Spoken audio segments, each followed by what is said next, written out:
The man hooked a wire onto the electric fence. The wire sparked.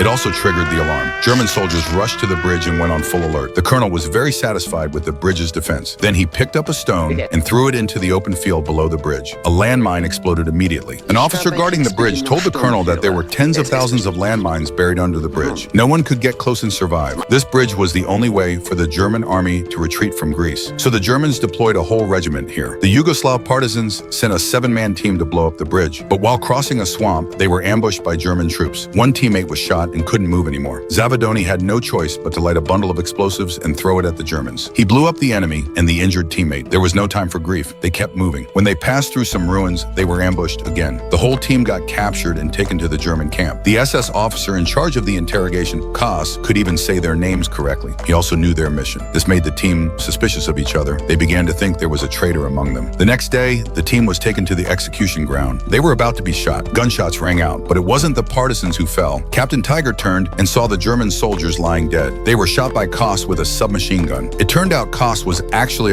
a spy planted by the partisans. They picked up the weapons and disguised themselves as German soldiers. Then they drove a truck straight toward the bridge. Soon they reached the mountain opposite the bridge. From there, they could see the German firepower layout clearly. They made a plan to blow up the bridge, but something unexpected happened. Their contact was found dead. That meant there really was a traitor in the team. At the same time, German troops came around from the front to surround them. Tiger immediately ordered everyone to escape through the back window. They managed to shake off the Germans and reach the monastery where the explosives were hidden. But the Germans had already received intel and moved all the explosives ahead of time. They were waiting for the partisans to walk into the trap. At the critical moment, the contact at the monastery rang the bell on the roof. Hearing the bell, the team realized the situation had changed. They quickly hid in a cave. Then Koss stepped forward. He said he could use his German officer identity to transport the explosives. Koss walked out of the cave alone and went straight to the bridge. He found the German colonel. But in fact, the Germans had already turned Koss. They let the partisans carry out their mission on purpose so they could lure all the enemies in and wipe them out at once. Then Koss led a company of troops toward the cave to attack the partisans. But halfway up the mountain, they were ambushed. The Germans were caught off guard. Using the terrain, the partisans quickly wiped them out. Tiger had known for a long time that Koss was the spy. He only told Koss where the explosives were hidden. Then Tiger captured Koss and used him to sneak into the bridge's command room. He pointed a gun at the German colonel and ordered him to remove all the soldiers from the bridge immediately.